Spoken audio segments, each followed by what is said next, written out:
Diagnóstico diferencial entre taquicardia ventricular monomórfica e taque supraventricular com aberrância de condução. E aí, como é que a gente faz para diferenciar essas duas taquicardias que possuem QRS largo, são monomórficas e possuem ritmo regular? Em primeiro lugar, a gente vai entrar em alguns conceitos que vão apurar a nossa lógica para a gente poder entender o mecanismo de cada uma delas. Afinal de contas, ir pelo mecanismo e pelo raciocínio fisiopatológico é sempre o melhor caminho para a gente memorizar.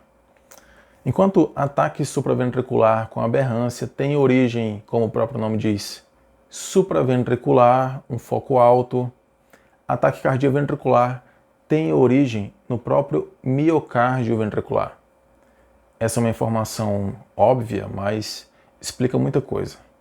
Então a gente lembra que a condução miócito a miócito é muito mais lenta que a condução pelo sistema de condução. Então, se a origem é no miócito ventricular, o início dessa arritmia é lento. E aí você guarda essa informação. Já no ataque supra com aberrância, a arritmia se inicia pelo sistema de condução. E então sofre um bloqueio de ramo quando desce pelo RIS. Por isso, o começo dessa arritmia é rápido. E essa é uma característica marcante e deve estar em nosso raciocínio quando a gente pensar em fazer esse diagnóstico diferencial.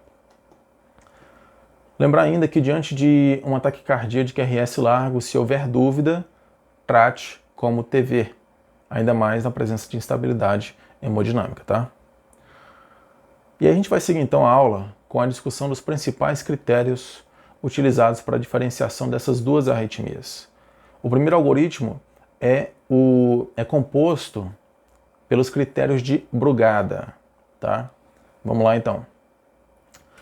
Os critérios de Brugada são chamados assim em homenagem a Joseph e Pedro Brugada, que elaboraram esses critérios juntamente com a sua equipe. E eles são esses aqui, ó, que está aqui na tela para vocês. Critério número 1. A ausência de complexo Rzão, Szão, RS em precordiais. Aí você tem outras perguntas em sequência. Intervalo RS maior que 100 milissegundos em qualquer precordial? Presença de dissociação AV? Presença de critérios morfológicos para TV? Cada vez que você responde não para alguma dessas perguntas, a gente segue para a próxima pergunta. A gente segue para a pergunta seguinte. Se a gente chega na última pergunta e a resposta ainda é não, então não fechamos critério para TV e sobra então o diagnóstico de taque supra com aberrância. Se em algum momento a resposta para qualquer dessas perguntas é sim, então fechamos critério para taquicardia ventricular. Então a gente vai pegar vários eletros e a gente vai já praticar com eles. E a primeira pergunta que chega para a gente é essa aqui, ó. Tem complexo do tipo RS? Mas deixa eu te fazer essa mesma pergunta de outra forma. Em algum momento, o estímulo elétrico percorreu um sentido e depois mudou para o sentido oposto? É isso que faz ocorrer uma deflexão positiva seguida de outra negativa. E adivinha onde é que acontece isso? Exatamente, em um bloqueio de ramo. Desce rápido de um lado, despolariza aquele ventrículo, depois despolariza lentamente o outro ventrículo. Isso gera complexo RS. Por isso, na ausência de complexo RS, nas precordiais, fechamos TV por Brugada, né? A gente não tem bloqueio de ramo nesse caso, mas temos um QRS que não muda de polaridade ao longo de V1 a V6. Nesse caso, então, a gente vai ter uma concordância negativa, né? Levando a resposta de sim para essa questão. Então, o conceito, ó, concordância positiva se complexos QRS positivos nas precordiais, concordância negativa se complexos QRS negativos nas precordiais.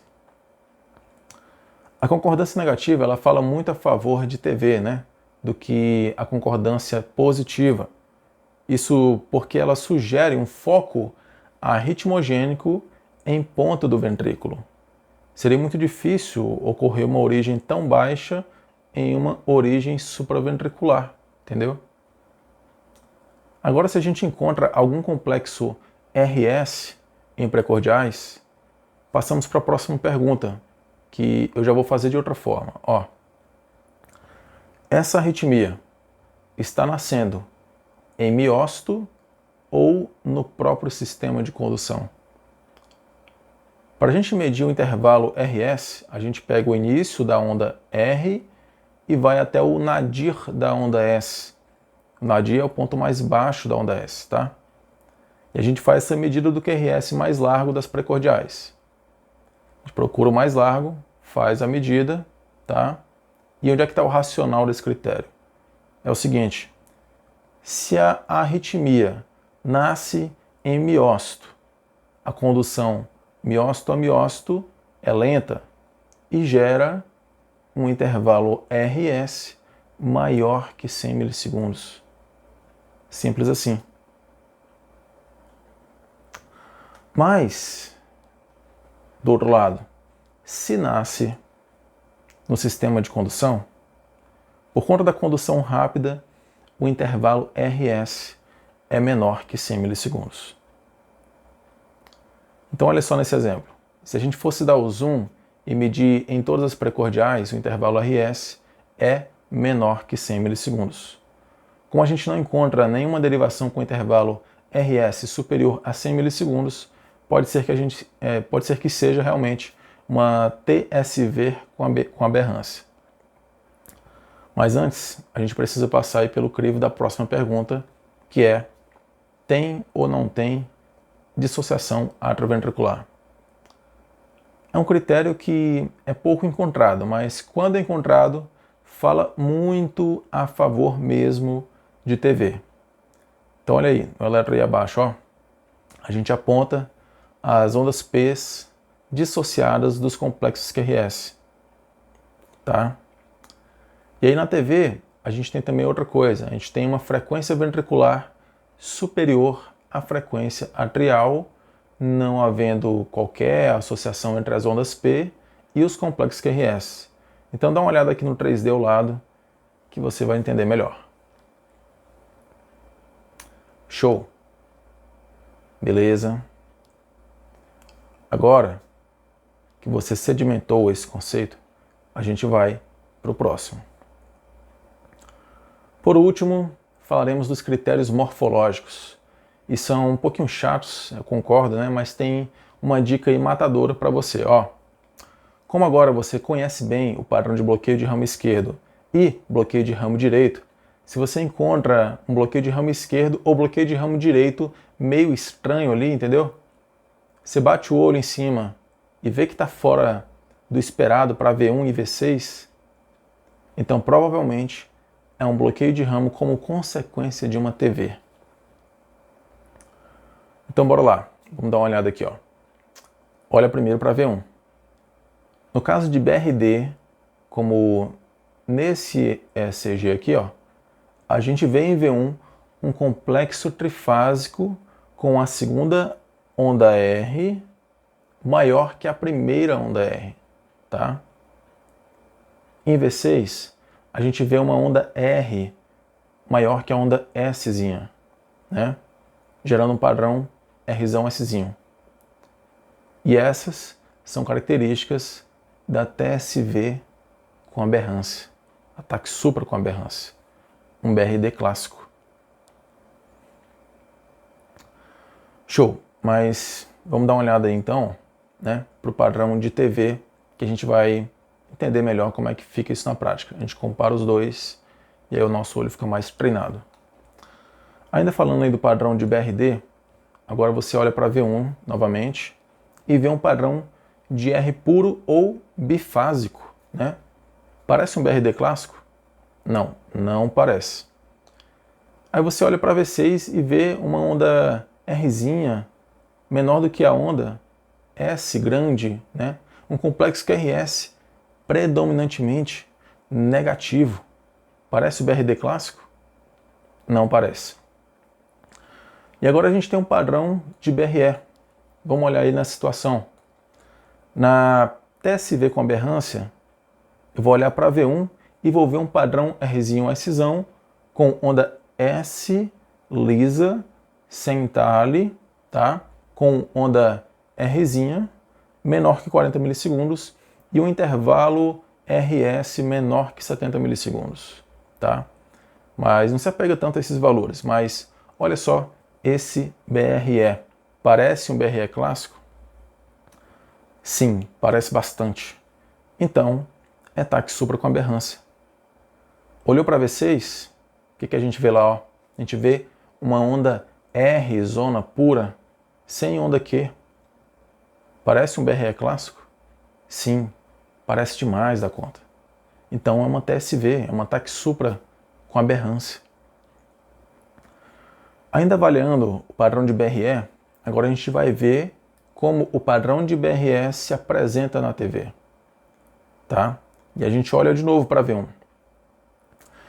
E aí a gente vê o quê? A gente vê um padrão de onda S com entalhe em sua porção descendente, com onda Rzinha maior ou igual a 40 milissegundos, no caso aí maior que 40 milissegundos, ou intervalo RS menor que 70 milissegundos.